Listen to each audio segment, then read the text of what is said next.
Hello दोस्तों, मैं संतोष स्वागत करती हूँ आपके अपने YouTube चैनल गुआ भतीजा जोड़ी में। आशा करती हूँ आप स्वस्थ होंगे, मस्त होंगे, जहाँ भी अपने परिवार के साथ कुशल मंगल होंगे। आज है विश्व महिला दिवस और हम आए हैं एक ऐसी महिला के साथ जो महिला सशक्तिकरण का बहुत सुंदर उदाहरण है। आप ये समझ सकते हैं कि मैं आज जो कुछ भी हूँ उन्हीं की प्रेरणा की वजह से हूँ, उन्हीं की वजह से हूँ। तो शुरुआत करते हैं उनसे बातचीत की। नमस्कार। महिला दिवस के मौके पर सभी को शुभकामनाएं। मेरी छोटी बहन के कहने पर महिला सशक्तिकरण के बारे में बोलूँगी। महिलाएं वैसे तो सशक्त होती है, कई बार घर के पुरुषों महिलाओं के कारण उनको दबा दिया जाता है। उनकी जो भावनाएं होती है, उनकी जो इच्छाएं हैं, उनको रोक दिया जाता है। मैं थोड़ी सी अपने बारे में बात करूँगी।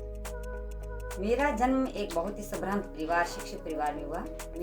मैं अपने माता पिता दादा नाना की बहुत लाडली थी। को कहकर थोड़ा जिद करके मैंने 10वीं की। इसमें मेरे माता पिता का बहुत ज़्यादा सहयोग रहा। उस जमाने में उन्होंने मुझे 10वीं की परीक्षा दिलाई और 82 में मेरी शादी हो गई, 15 वर्ष की उम्र में। शादी होने के बाद पढ़ाई छूट गई और ससुराल वालों को तो पढ़ाई बिल्कुल पसंद नहीं थी। उनकी इच्छा थी घर की बहू घर में काम काज करे, घर संभाले। पढ़ाई तो ज़्यादा ज़रूरी नहीं है, और पढ़ाई करके करना भी क्या है, क्योंकि औरतों की कमाई तो घर में बरकत भी नहीं करती, लानी भी नहीं चाहिए। ऐसा उनका मानना था। चलो, पिताजी माताजी ने कहा बेटा एडजस्टमेंट करो, अपने ससुराल में अपना स्थान बनाओ। और उनके दिए हुए संस्कार से मैंने ससुराल में अपनी जगह बनाई, उनके साथ एडजस्टमेंट किया, गाय का काम भी किया, खेती भी संभाली, बच्चों 3 बच्चे भी पालन पोषण किया बच्चों का। फिर अचानक हम आ जाते हैं 97 में। 1997 में क्या हुआ, एक सहेली मिली जो कह रही थी मैं 12वीं की परीक्षा पास करती। मेरे मन में जो वर्षों से दबी इच्छा थी सुप्त, वो जग उठी। तो क्या मैं भी 12वीं पास कर सकती हूँ? क्योंकि बचपन से ही पढ़ाई के प्रति बहुत ज्यादा मतलब एक जुनून था पढ़ाई प्रति। मुझे पढ़ना है। ये पता नहीं था पढ़कर आगे क्या करना है, क्योंकि बच्चे थे, लेकिन पढ़ाई करनी, क्योंकि क्लास में टॉप रहते हैं तो कक्षा में पहला स्थान, पूरे जिले में पहला स्थान, तो पढ़ना तो है ही, ये इच्छा थी। घर आकर इसी छोटी सिस्टर को बात बताई, ऐसे एक लड़की है मेरी सहेली, वो 12वीं करी, इतने सालों बाद, 15 साल बाद वो पढ़ाई कर रही है, क्या मैं कर सकती हूँ? इसने कहा क्यों नहीं कर सकते। इसने मेरा उत्साहवर्धन किया, कर सकते हो दीदी आप। लेकिन मन में डर था, कैसे करिए क्या करिए ये भी पता नहीं था। किसी ने अपनी सहेलियों से पता करके बताया कि कब फॉर्म भरे जाते हैं, क्या क्या कैसे कैसे होता है, क्योंकि 15 वर्ष बाद में तो सब भूल चुके थे। अब मेरे जीवन में मेरा छोटा भाई, सबसे छोटा भाई श्याम, जो कि उस टाइम तो छोटा सा बच्चा था, 14-15 साल का बच्चा था। अब किसका सहयोग लें, पिताजी घर पर नहीं। लास्ट डेट, जिस दिन मेरी इच्छा मूर्त रूप ले रही है उसी दिन हमारी लास्ट डेट है 12वीं कक्षा का फॉर्म भरने की। नहीं तो फिर एक साल लेट हो जाएंगे। उससे कहा, तो वो एक छोटा बच्चा 14-15 साल का, उसने भी एक जैसा बड़ा आदमी काम नहीं कर सकता वैसा काम किया। उसने कहा नहीं चलो, क्या क्या चाहिए, एक फोटो चाहिए, 10वीं अंक तालिका चाहिए, चलो हम। अरे आज में फोटो कैसे खींची जाएगी, क्योंकि उस समय तक ये हमारा मीडिया इतना हावी नहीं था, नहीं खींच सकती, जल्दी फोटो नहीं होती थी। 5 साल ले गया मुझे बाजार, तुरंत 5 मिनट वाली फोटो खिंचवाई। फिर आए, कौन से स्कूल में फॉर्म भरा जाएगा ये भी पता नहीं, इधर उधर से पता करके वो मेरा भाई छोटा ले गया, ले जाके मुझे 12वीं का लास्ट टाइम, स्कूल की छुट्टी होने का समय, 12वीं का फॉर्म भरवा दिया।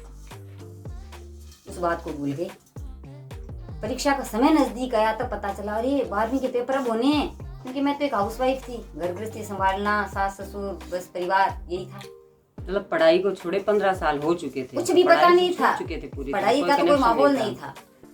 तो थोड़े से दिन पिहर आकर के पढ़ाई की तैयारी की। ससुराल वालों को पता ही नहीं था पढ़ाई कर रहे हैं, क्योंकि उनको बताया नहीं, बताए बिना फॉर्म भरा गया। क्योंकि यदि मैं उनको बताती हूँ और मैं फेल हो जाती हूँ, क्योंकि मुझे पता नहीं है, तो बहुत बेइज्जती होगी। और इतने साल बाद पढ़ाई कर रही है और फेल हो गई।